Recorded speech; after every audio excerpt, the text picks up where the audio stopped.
Lisa Ann McCall, physical therapist, posture princess, lover of movement. Today I want to kind of review something that I read out of AARP. It was pretty cool. They talked about some things you should do to prevent falling. So even if you're young, people are falling a lot, I'm noticing, and they really do have balance issues. And so this article in AARP just talked about, where was it? Whoopsie. It talked about the few things that you want to do to keep from falling. I would show it to you, but it's in this AARP. That's good enough. Okay? And it said, fear of falling, fight back. And so it had start with sit to stand, which I teach a little different than they do. And then they said practice flamingo, which means standing on one leg, which is what walking is. So if I give you good walking skill today, that will do that. Then it said carry an object. I did that last week. I showed you how to carry bags. So go to my YouTube channel and just look, carrying bags. That's carrying weight because it creates a neurological challenge for you to take weight and move with it. So that was last week. That was fun. And then walk with intention. So today I'm going to be focusing on walking with intention. And there are a lot, I'm going to kind of do two things. I'm going to do balancing on one leg and walking with one intention because they go together in my world. So here's the deal. One of the easiest ways to start with the concept of walking with intention is to put something on your head that is lightweight, not my glasses. Here is a wash rag. A wash rag. Okay. You can put a wash rag on your head because, oh my God, that's not too heavy, but it does give you a sensory feedback to press up into. So here I am. I'm pressing up into this wash rag. Now, I also personally like Beanie Babies. I like them because a little more balance action, there's a little bit more weight, not bad. This is one of these iPad cover, these things you can put over your eyes, and you can put that on your head. It's a little slippery, so you might not like that. I'm kind of a fan of something that doesn't slip so that you don't have to be putting so much of your intention on keeping it from sliding off and more of your intention on pressing up. Okay? So it's simple and it makes a difference if you'll do two things. Press up, relax your belly. Relax your belly, press up. If you do that a few times, you'll start to feel that when you press up, the muscles right here will start to engage. They're connected to your neck. Your neck is one of the stiffest parts of your body. I've just discovered this, and I'm saying that to a Western audience. I could not say that to someone who lives in Africa and carries something on their head. I'm saying it to the people that I see day in and day out in this society. This is one of the stiffest things on us because we kind of come over our phone. We have posturally gotten stuck. Okay. So when I say something stiff, that means you're going to have to give it a little more attention. You're going to have to be a little more patient. You're going to have to be willing to practice it a little more and just lighten up and don't expect something in one day. You might have a little soreness. You may feel some shifts, but it's very connected to your whole body. So what I like to tell people is if they'll relax here and they'll stretch up, and it's back here that the stretching up is happening from. And I'm a fan of using my hands to do this a few times.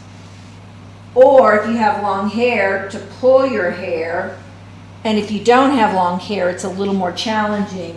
So you have to use your hands like that. So when I first started doing this many years ago, I would put my hand back there, I'd press up, and then I would press my chest down. Why do I press my chest down? Because there's a shortness in here and there's a tendency to feel that tightness. And when the chest lifts up, it begins to cause the whole structure to go into the wrong place, and then your upper back and your shoulder blades cannot, the muscles around that area cannot engage right, And there's just a whole lot going on between here, here, and the neck. Okay? So it's kind of like, why don't we just take the outer shell of where we feel tension, and let's just work with that, because it will go very deep. So I'll repeat again. If I want to stand with intention, which I'm going to walk in a second, but if I want to stand with intention, I want the neck to stretch up into something. I want to relax this, and I want this to go down. So I press down with my hands. I'm pressing in and down. I stretch my neck up, and I relax here. Those 3 principles can be taken with you wherever you go. Relax, stretch up, relax down, or press down. The reason I use pressure is because then I feel it better. If I just say I'm going to relax my chest down, you've got to have a pretty good feel in your body. But if I put my hands here, press in and press down, and stretch my neck up, I have opposition, and that opposition is really good stimulus. Press down, stretch up, relax. Why I relax here is because there's so much of our muscles and soft tissue that are connected to the pelvis. And I don't want to get into a big conversation about the position of the pelvis, because I have that on so many videos. You can just run to my shorts, or you can run to my videos, and you can learn a lot about pelvic positioning and get more out of that. But let's just start here by relaxing the belly. I find people with back pain, people with neck pain, people who aren't comfortable walking, when they start to relax their stomach, they're always shocked at how much they hold tension there. And then they don't like the fact that it just sticks out everywhere. Well, I understand that. I don't blame you. But here's the catch. It doesn't stick out if I start to stretch up. I begin to make that connection, okay? I make that connection, and then I use walking, a very organic, normal, natural movement that humans do since we've been upright, and that too can work this area and tighten it up if I'm walking with intention. I'm stretching up. If I walk like this, I doubt my abs are going to get a whole lot of attention. And the structure is not either. So if you're worried about osteoporosis, the more your bones are stacked as they're designed to be stacked, walking with intention, and I'm pointing to this because I always press up, then I'm going to have my bones more in line with gravity, and that's a plus, okay? So I want to have one more point that I've heard many times. People will say, I should feel like I'm stretching a string should be pulling my head tall. I'm not a fan of that expression because I don't think it's a natural, normal concept. And the human body really, really loves to do things that it's designed to do. I don't pull strings out of my head. It doesn't make sense to my body. But if I put something on my head and I press up into it as if I'm carrying a pot or carrying a basket, and I press up, that intention makes sense to my body. That experience feels different. So try it. I press up into something, or I tell myself to stretch up like a string out of my head. This gives me stimulus, that touch of the platypus on my head, that is feedback.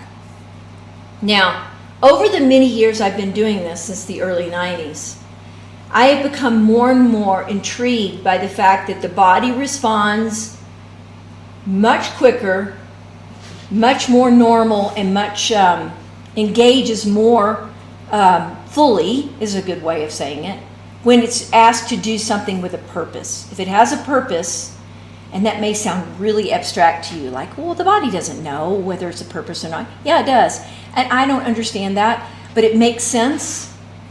You know, animals move. They don't move for fashion. They do downward dog because it works for a four-legged animal and they don't have collarbones. I mean, they're functional. They do purposeful movement. Why wouldn't we want to do things that have a purpose? Pulling a string out of the top of my head is not a purposeful movement. Me carrying, you can even get a basket of laundry that's really light, and you could put a basket up there and hold it gently and walk down the hall. That is a purpose. And when you do that, I could sit and talk to you as a PT and say, well, that's great. You're getting range of motion in both of your shoulders. You're getting bilateral stimulus. Your scapulas are doing the right thing. They're sitting on your back right. You're moving with weight. That's called a neurological challenge that we need. I mean, God, Lord, do you really want to hear all that? But that's what you get from a PT, is they're going to tell you all the reasons. And that's fine, but I care that you experience this and find out for yourself whether it works or not. So, here I go. So what am I going to do about walking? Well, I want to keep it simple again, right? So I may have to have you do this at the grocery store to get this principle down really well. And I've got it on other videos. But I want you to think that you're pushing a grocery cart, or you could do that, a grocery cart. If you have a walker, use your walker by pushing it. Now, most people aren't going to have a walker, and people that do have walkers tend to think they're cripples, but they're not. They need to just use the walker as a tool, not as a crutch. So if I have a shopping cart and I am pushing this shopping cart gently with my shoulders, but I'm also pushing with my back leg. So I push off, I push off, I push off. Now, what I have some people do to get this concept in their body is I have them get on a treadmill and jack that treadmill up really high and take the speed down really low, like they're just walking up a hill. You know, walking up a street hill, walking up a mountain, walking upstairs, whatever you want to walk up, but take it slow and increase the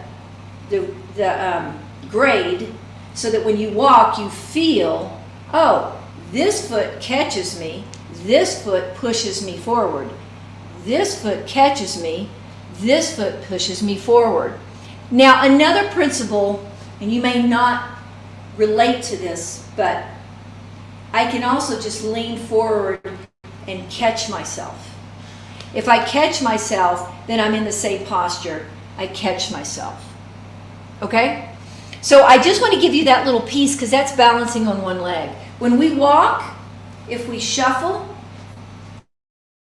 we don't have good balance because we can't trust one leg very long. We have to shift, shift, shift, shift, shift because our balance is demanding 2 feet right away. But if I lean forward and I push off and I have this leg in the air, that is a balancing move.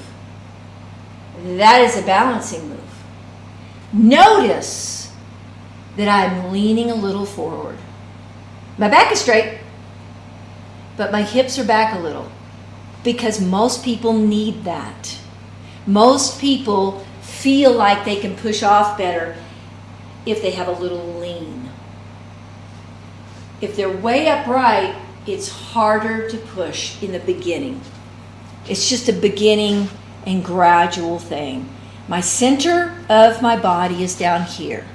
And if I put it back a little with a straight spine, I can get the feel of pushing off better. So, walking with intention and balancing on one leg can be the same. I press up, or can not be the same, but can come together. I press up, I push off, I push off, I push off. So that's 2 of the things in the AARP magazine that talked about helping for fall prevention.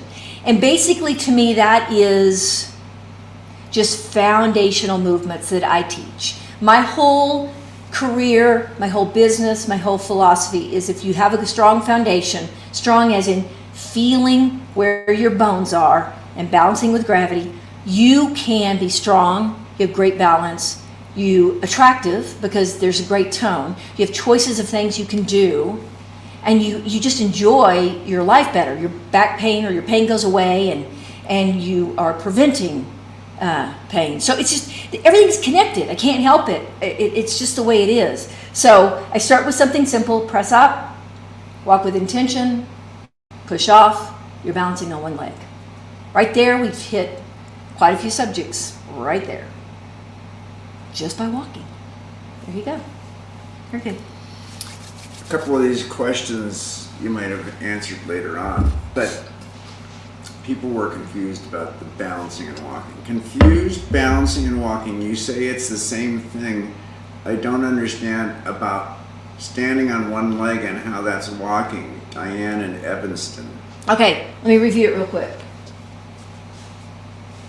When I walk and I put one foot down and I'm bringing my weight over that leg. When I pick this leg up, the minute that leg comes off the ground, that's a balance. Balance, balance, balance. I'm slowing this down. Balance, balance, down. I have 2 feet on the ground for a very short period of time. Push off, balance, balance, balance, balance, balance, balance, balance, down. Shuffle. The guy that shuffles, the girl that shuffles, barely has a foot off the ground, needs both at the same time due to not really good balance. Get on a treadmill, get on an incline, experience what I'm saying. Or if you have a house that's on a hill, that can help. Just go find a hill. But walk up the hill and feel how you're pushing off with your back leg. You're not going to understand near as well until you put yourself in that situation. I may have conceptually answered your question, but I will not really answer your question until you have the ability to practice it. So hopefully y'all are pressing up and getting this right now, feeling this. Will in San Diego says, my PT says I should keep my head over my butt when I walk. I think that your head is over your butt. I'm not quite sure what that PT means, but here, that's a little, I'm going to tell you how I see it. These are the leg bones. This hip area could be considered your butt. I think of this as the butt behind me. You know, we're technically sort of maybe overlapping. Bone, spine bone, spine bones, and up. So I'm going to tell you, you should look at my book. I really go into visual detail. McCall Body Balance Method book. I really show you what a upright posture looks like with an X-ray, with a plumb line, lining up bones. Because when we say butt, oof, even if I say it or they say it, it's just gray. And so you want the weight of your body really in line with bone. We all know that. I mean, your PT knows that. Thigh bone. The greatest amount of surface area in a bone that stacks on the next bone means that bone will less likely break down, because we need to, it's like your house. If your house is leaning a little or gets a crack, it's because the foundation it's got a shear for it. It's not upright. But you need a visual for that. So I highly recommend either buying, my book is like, I mean, there's used books, my book is used all over the world. I mean, you can buy it for almost nothing. Or you can do it online. But you need a visual to understand and not believe your PT, not believe me. Go look and see what do they mean by standing with my head over my butt. What does that mean? Question it, and find out more specifically for you. Let's see here. Barry in San Jose says, it feels good for me to lift up my chest instead of dropping it like you want me to. Is that bad? I'm not a big chest lifter fan because it compresses the low back. What I need you to tell me, if you want to ask the question again, is what feels good. You see, and you should test this. I think you should test this because you know why? Believe me. If you lift your chest all day long, something back here has to take that load in a way that it is not necessarily designed to take. When I study ethnic movement for many years, these people carry huge amounts of weight on their shoulder, their head, and all over. And there is no chest lifting. Now, why is that? Is a good question. The front of my body and the back of my body should mirror each other. So here's what let's put my hand here. Let's put my hand here.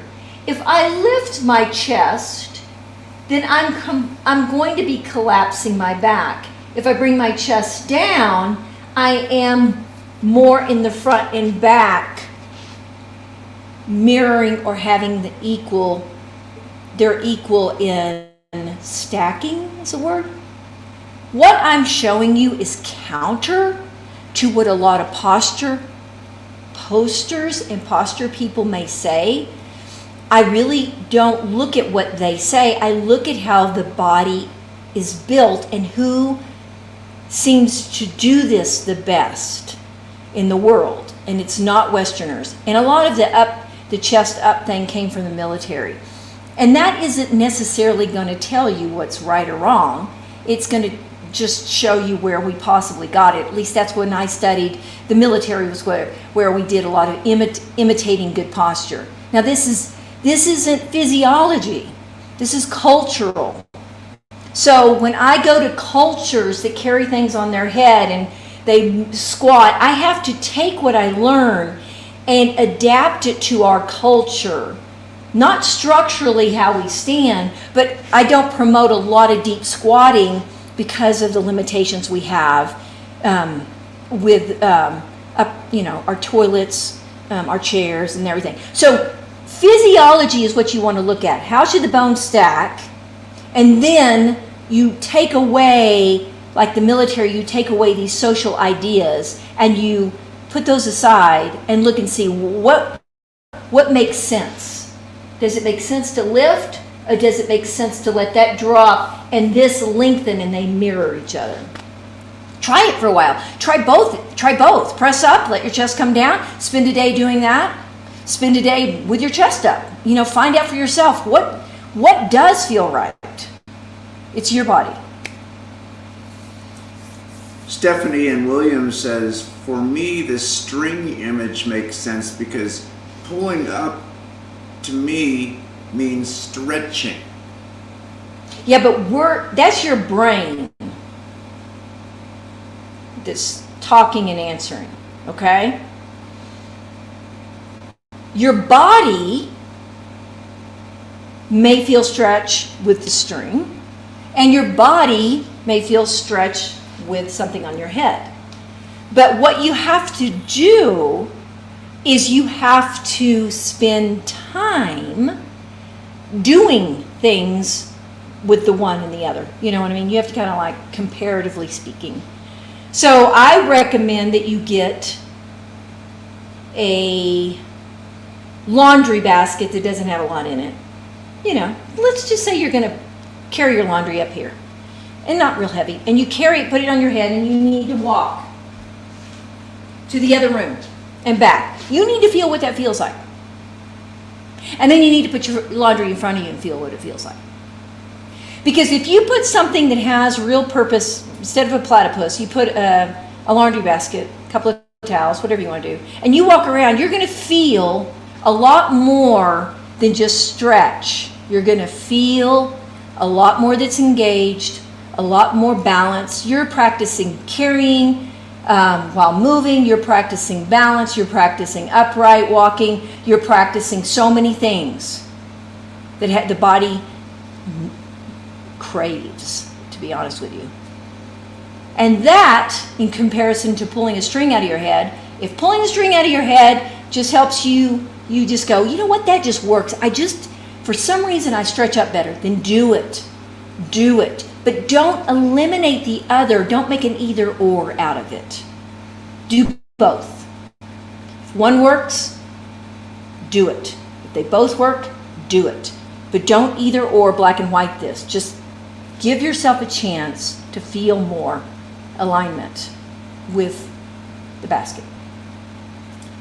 Gigi in Portland says, walking with intention. What part of my foot should be hitting the ground when I'm walking that way? Okay, so this is always a big question when heel strike or, all these things. And so I like for you to do this. I want you to go online and look at ice skaters. I always like the way ice skaters do. So ice skaters are, if you'll notice how they skate, they push off and then they land. And when they land, it's a very smooth transition from heel, mid, foot. It's not a whack. It's not a heel whack. It's not that. It's a transition. It's smooth. And I think that's a very good way to look at it, because they have to balance on that little blade, on that slick ice. And so their bodies have to really do it right. And so when you see that, you go, okay, well, that looks good. And then another thing you can practice in the winter is if there's some ice on your driveway or something, you will notice that you walk, and when you step, you do a heel toe, but you will walk with more intention and more. Your posture and your way of walking will have a lot better.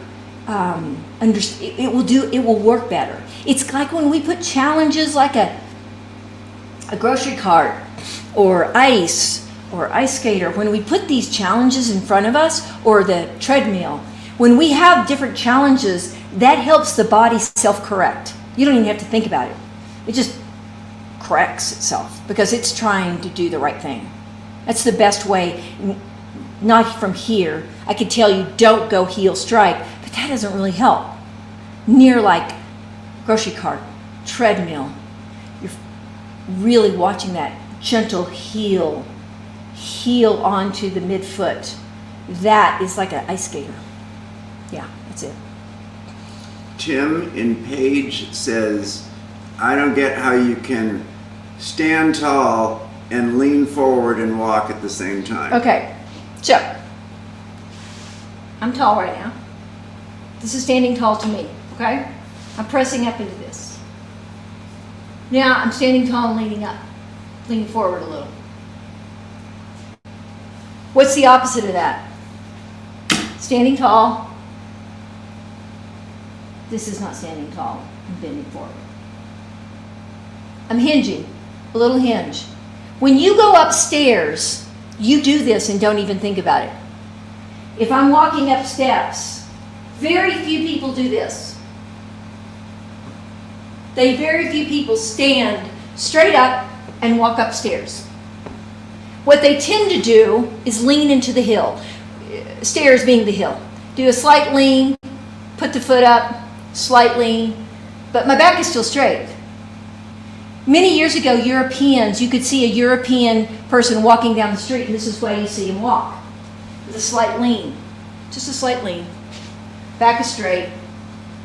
So, you've got to try this. You've got to experience this. We are way too information-based here about the body, and we're way low on experience with the body. So, walk with your hands back here, down the street, around your house, and tell me, is your back straight? Yes. Are you doing a slight lean? Yes. And then you find out what that means from your body's perspective. Bernadette in Tucson says, Okay, I've tried this and I need your help. To walk with intention, should I focus on long strides or short strides to balance better? Okay, that's a really good question. And here's what since I don't know your height, I don't know your situation, and I don't know you, I'm going to recommend that you don't think about how long your stride is, because you could be thinking, this is a long stride, or you could be thinking, this is a long stride, and both of those are very hard to, that's a whole nother subject. So what if, instead of thinking about a long stride, you thought about pushing something and you felt that when you were walking, you were pushing from the leg back here, that you pushed and you pushed. I think you may feel like the stride is a little small. I just don't know, because I don't have you standing in front of me. But I do know that if you push a grocery cart, or feel like you're falling forward, or go on a treadmill or a hill and push off, that what is more important is that you know where you're walking somewhat from. Most people don't know it, but they walk a lot from the groin. And the reason they do is they sit a lot, and then they get up, and this area is kind of tight, and the posture is in a sitting position while they're standing. It's like a sitting, standing kind of deal. And then what ends up happening is there's a lot more activity here than needs be. It needs to be more from back here. This is called your posterior chain of your body. You see this in great athletes all the time. Basketball, football, they're all pushing off, they're all moving forward, from the backside. Just scale that down to your level with the same idea. Diane and Ben says, you're talking about walking on an upper incline like in a treadmill. What can I learn, if anything, if I try to walk straight and tall when I'm walking downhill? Okay, downhill's a little more complicated. You're going to have to lean a little into the hill and stick your butt out. Your center of gravity. I tell people, lean into the hill. Am I going uphill? Here's the hill. I'm leaning into the hill. Am I going downhill? I'm leaning into the hill. Going downhill is complicated. I have a couple of videos on it, because we don't like to lean. We don't like to not have our face out. We have to go down hills with our hips forward and our face out like this. It's not very comfortable to the hips and the knees. So make subtle changes. Practice uphill first. It will help you on so many levels. And if you really struggle with downhills, go backwards downhill. If you're like out walking and you go, I hurt when I go downhill, then go downhill backwards, toe heel. And it's one of the most powerful little balancing exercises I teach people, is to go down hills on the street or wherever, toe heel, toe heel, toe heel. You'll find yourself leaning, and your balance will improve dramatically, instead of me going into a short explanation of how to do it forward. Make hill walking, make it one of the greatest exercises you have. Just walk up and down a hill, or on your walk, put a hill or two in there. It's phenomenal. Last question is from Kevy in Scottsdale. I have sore knees. Should I be landing on the incline so that the weight of my body is absorbed in each knee? It feels like it when I'm on the treadmill. Usually on treadmills, people hit too hard because it's flat. If you increase that incline on that treadmill and you slow it down, you're going to be more climbing up the hill, and that will be easier on your knees. What I see on treadmills people do is they have it going too fast, and what they end up doing is they hit, and you hear this pounding sound, and that's what the knees don't like. increase the incline, decrease the speed, climb up slow. Knees like you for that. Okay, now here's the story. I'm going to take a break from doing Facebook Lives, which I've been doing for, I don't know, 3 to 6 months, I can't remember. And I'm going to start doing shorter videos. This is like a 30-minute time. So I'm going to do a video a couple of times a month on whatever subject that I think y'all may want. Please email me if you like at McCallMethod.com and tell me what you're interested in. And I'm going to do those videos for a while so that you have them access to my YouTube channel and you can go back and look. And please feel free to email me, McCallMethod.com, and let me know what subjects, what ideas, what you want to work on. You can say anything. I've heard everything. You name it, I've heard it. I love hearing from you, so it gives me creative juice to give you back information on my YouTube videos. So, thank you for all this time we've had. Now, let's just go to YouTube and you watch from there and talk to me. Okay, thanks. Don't forget, subscribe, share.